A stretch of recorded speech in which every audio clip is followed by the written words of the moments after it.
gang. Great to talk to you today again.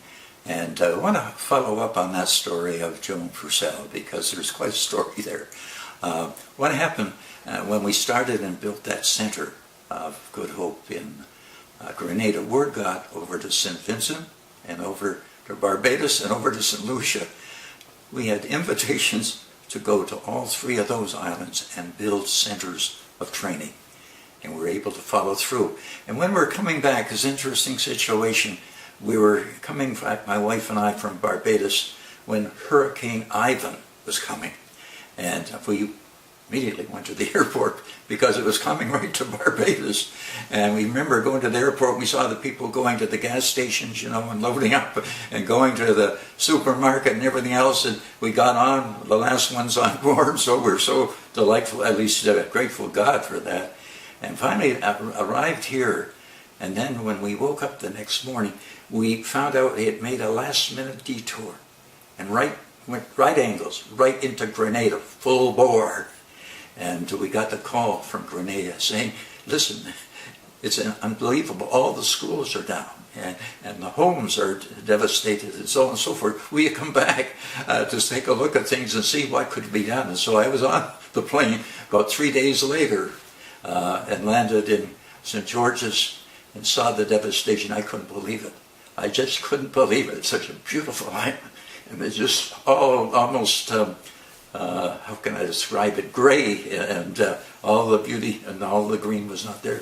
And so what happened basically is the girl who headed up the program there, her name was Eleanor, she drove me out to Mount Good Hope.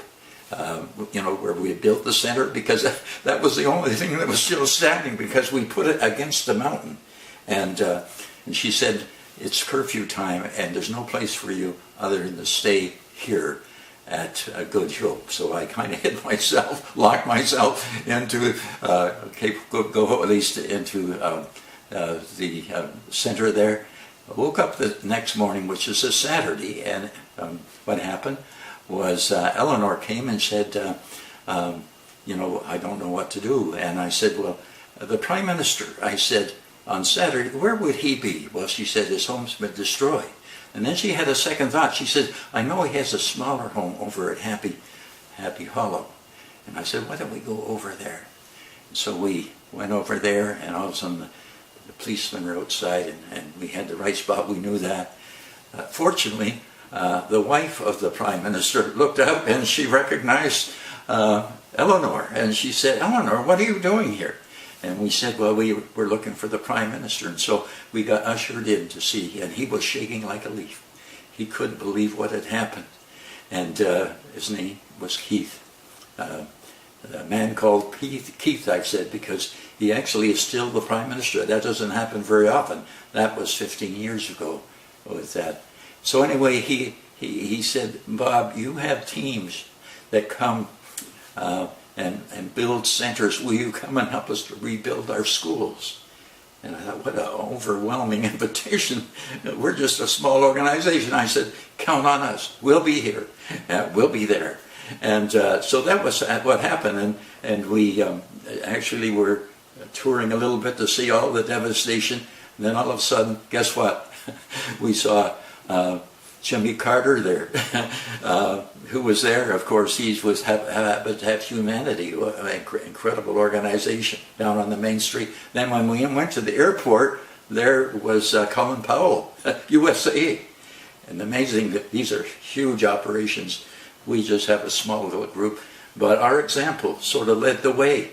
And in 5 years, we had rebuilt, everybody working together, had rebuilt that island.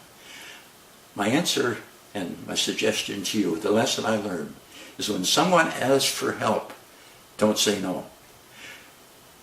Help with something. Do something.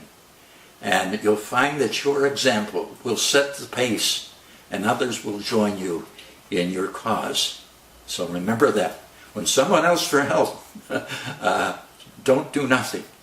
Do something.